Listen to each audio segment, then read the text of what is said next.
sa akin lang mas the best si Duterte. Yun lang masabi ko. Pero si Bongbong ngayon, kala ko bababa yung mga bilihin, lalong tumataas. Ay, kay Digong kami. Bakit po, sir? Ha? Bakit po? Eh, maraming natulugan sa tumahimik yung mga adik eh. Diba?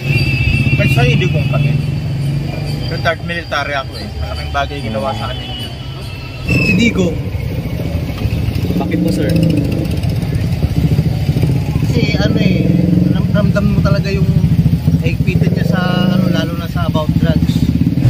BBM ako eh. Bakit, sir? Yun ang nakasanayan ko na mula nung ama pa. BBM. Bakit po, sir? Okay lang. Salamat po, sir. Opo, sir. Kay Tatay Digong. Bakit po, sir? Magaling kasi si Tatay Digong. Ang pamumuno ni Pangulong Bongbong Marcos at saka ni Pangulong Duterte, sino sa tingin mo ang pinaka-the best sa kanilang dalawa?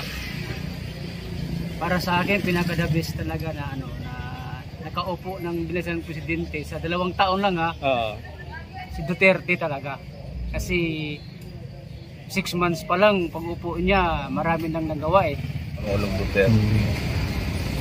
Kasi 6 months pa lang, marami nang nagawa eh. Magandang araw mga kababayan, at dito ngayon tayo sa may Villamor Air Base, Barangay 183, kung saan magkukuha tayo ng ating panibagong kalye survey dito sa mga tricycle driver. Yan, tingnan natin yung kanilang opinion, no? Pakinggan natin kanilang opinion sa ating kalye survey dito sa may mga tricycle driver. Ayan, kita natin, no? Dami tricycle driver. Ayan, tayo.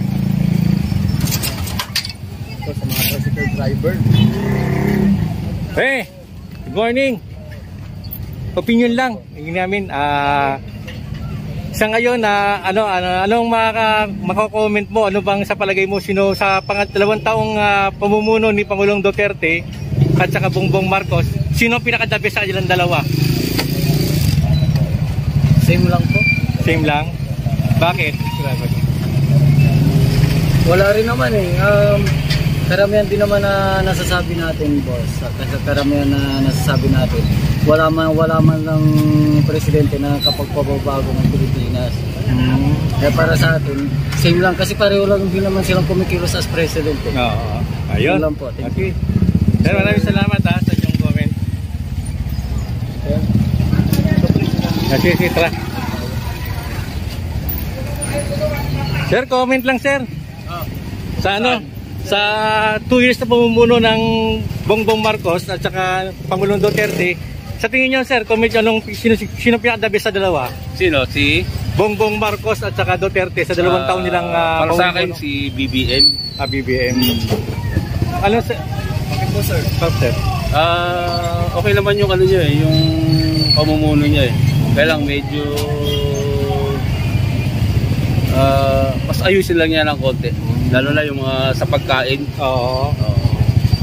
Ayun. Yun lang. Sir, maraming salamat, sir, sa inyong comment. Ayan, hanap pa tayo rito. Ito, kay sir. Okay, Ray, ikaw na magtanong. Tatakbo nata, doon na mo tayo. Hi sir, magandang umaga. Sir, meron po ba kayo sir masasabi sir, kung kayo pong tatanungin sa loob ng 2 taon, sino kay PBBM? Wala. Okay, sige, salamat, sir. Salamat, sir. Okay po, sige po.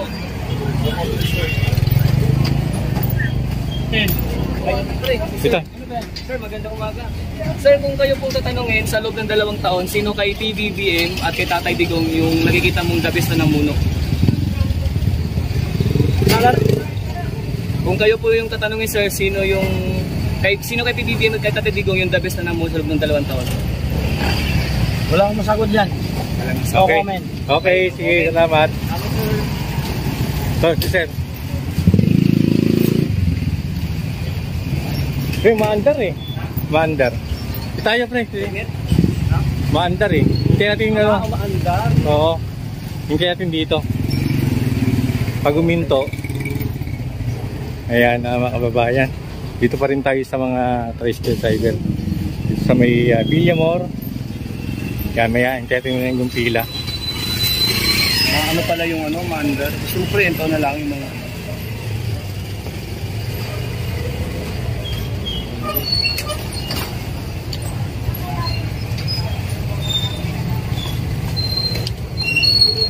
Ito. Paunahan.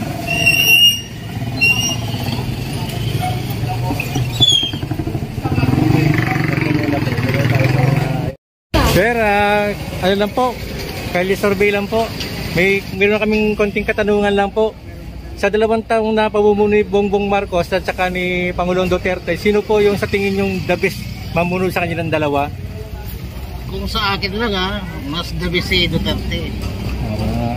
Yun lang masabi ko. Pero si Bongbong ngayon, kala ko bababa yung mga bilihin, lalong tumataas. Yun lang ang ano ko. Ayun po. Pinapahirapan lalo yung mga mahirap. Lalong naghihirap. Oo, lalong naghihirap. Ewan ko lang bakit gano'n. Pero sa yung binoto nyo, no? Binoto ko rin siya. Siyang binoto ko. Kaso yung inaasahan nyo, oo, kasi ang alam namin, mumura kasi yung ano eh. Kung sakali sir, ano pong mensahe nyo sa kay PBBM? Wala tayo masabi yan, baka mamaya maano tayo dyan. Sige po, wala pong problema. Thank you sir. Sunod-sunuran lang tayo dyan, wala tayong magagawa dyan. Opinion lang naman to sir. Thank you sir, maraming salamat. Ito na lang dyan ang mag-ano. Oo, sige po. Thank you.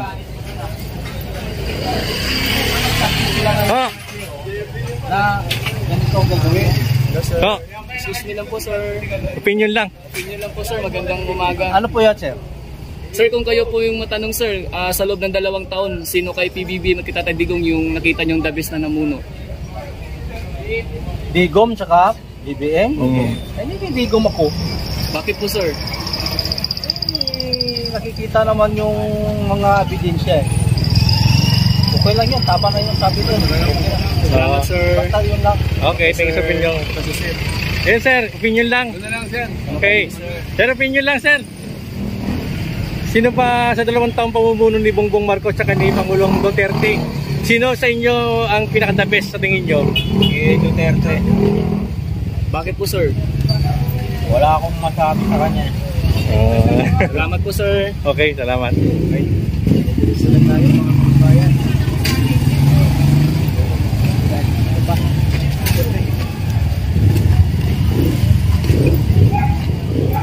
Sir, magandang umaga. Sir, kung kayo po matanong sir, sa loob po ng 2 taon, sino kay Tatay Digong at kay PBBM yung nakita nyong the best na namuno? Eh, sa akin, matanda na ako, no? Ang ano ko lang dyan, wala akong naririnig. Pero para sa akin, kasi ang idol ko nung araw is si Marcos. Siya binuboto ko noon. Kaya anak na yan, ganun din ang ginagawa ko kay BBM. Pali si BBM po, pinaka-the best. Okay, salamat po. Salamat po. Thank you. Ay sir, magandang araw. Wala kayo. Sir, kalisurvey lang kami sir, no? Kung kayo po sir yung tatanungin sa loob ng 2 taon, sino kay PBBM at kay Tatay Digong yung nakita nyong the best na namuno? Ay, kay Digong kami. Bakit po sir? Ha? Bakit po? Eh, maraming natulugan saka tumahimik yung mga adik eh. Diba? Oo, saka yung kaming mga retired, yung hindi namin alam yung differential, naibigay niya. Ang daming presidente na hindi na naibigay. Kay President Digong, naibigay niya eh. Yun, lost money na yun eh. Diba? Okay, salamat sir. Saka ngayon, magulo na ngayon eh. Senado at Congress para walang pagkakaisa, diba? Okay, salamat. Sige po. Lumalap din. Mahal na yung pila. Mga kababayan, tuloy-tuloy pa rin tayo kumuha ng ating Tuloy tayo mga kababayan. katanungan dito sa ating mga kababayan ng mga tricycle driver sa may Pasay, Villamor. Ay sir, magandang araw. Paabala lang po sir. Sir, kalisurvey lang po kami. Kung kayo po sir yung matanong, kanino po kay PBBM at kay Tatay Digong yung nakikita nyong the best na namuno sa loob ng 2 taon? May sa Digong kami. Retired military ako eh. Malaking bagay ginawa sa akin. Pareho yung sagot nila na yung... Salamat po sir. Thank you sir. Okay. Thank you po. Yan, Ay sir. sir, magandang araw. Sir, kalisurvey lang po kami. Sir, kung kayo po yung matanong sa loob ng 2 taon, kanino kay PBBM at kay Tatay Digong yung nakita nyo yung the best na namuno? Kay PBBM po. Bakit po sir?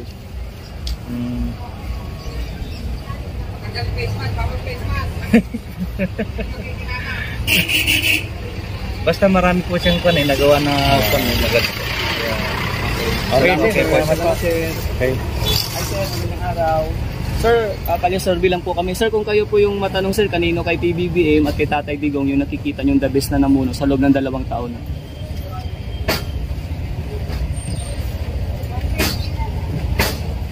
No comment. No comment si sir. Thank you, thank you. Salamat sir. Sir, magandang araw. Kalye-survey lang po kami sir. Thank you. Sir, kalye-survey lang po kami. Sir, kung sakali po matanong kayo, kanino po kay PBBM at kay Tatay Digong sa loob ng 2 taon yung nakita nyo yung the best na namuno? Si Digong. Bakit po sir? Kasi ramdam mo talaga yung higpitan niya sa lalo na sa about drugs. Kay kay BBM tungkol sa ekonomiya ang inaano niya. Halos pares lang din naman pala. Yun lang. Salamat sir. Ang opinion sir. Thank you. Hi sir. Sir, magandang araw po sir. Kalye-survey lang po kami. Sir, kung kayo po matanong sir, kanino po kay PBBM at kay Tatay Digong yung nakita nyo yung the best na namuno sa loob ng 2 taon? BBM ako eh. Bakit sir? Yun ang nakasanayan ko na mula nung ama pa. Okay, salamat sir. Loyalist ako eh. Loyalista po. Salamat po sir. Thank you sa opinion. Hi sir, magandang araw.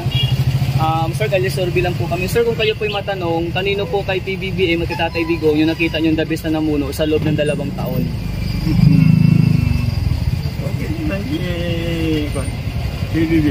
PBBM. Bakit po sir? Okay lang. Salamat po sir. Okay, thank you. Okay, sir. Hi sir, magandang araw. Pabaala sir. Sir, nagkakalisurvey lang kami sir. Sir, kung kayo po yung matanong, sa loob ng 2 taon, kanino kay PBBM at Tatay Digong yung nakita nyo yung the best na namuno?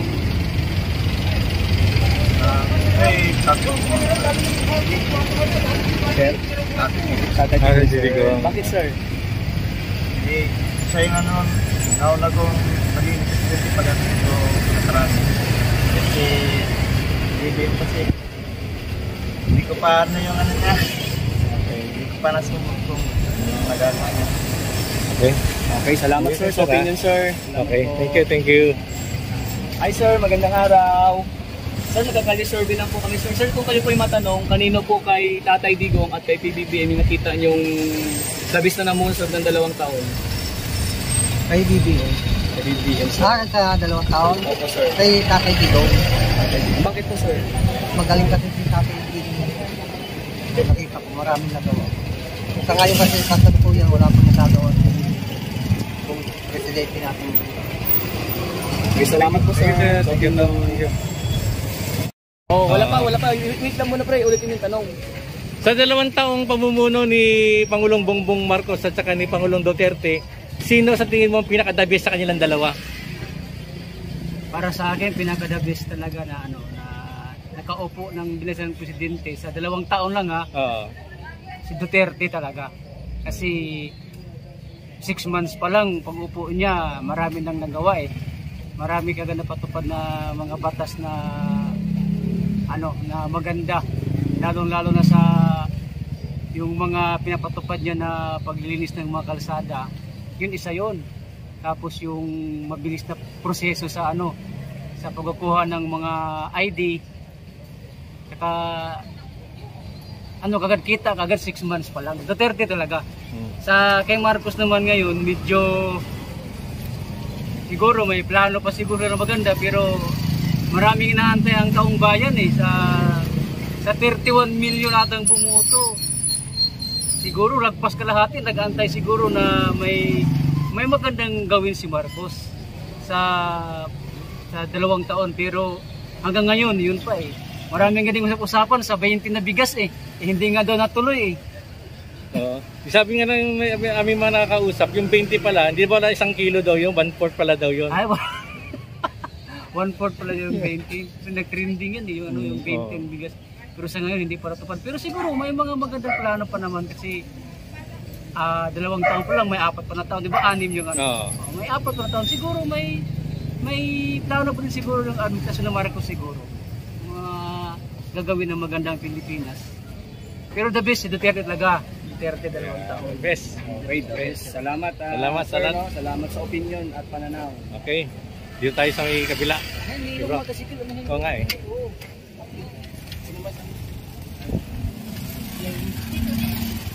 Pre, parang tanong. Pre. Pre, may tonting katanungan lang kami. Kalye survey lang to. Katanong lang po namin sa 2 taong pamumuno ni Bongbong Marcos at 2 taong pamumuno ni Pangulong Duterte. Sa tingin niyo sino ang the best at maraming nagawa na kaagad?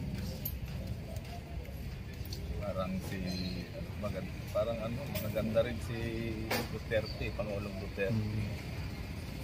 Kasi 6 months pa lang marami nang nagawa eh.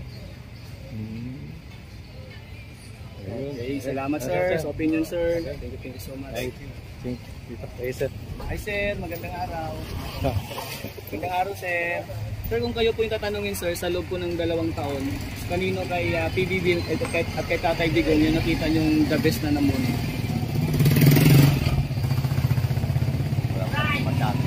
Salamat. Okay, salamat sir. Ito na tayo? Okay. Magandang tayo. Ikaw, sir.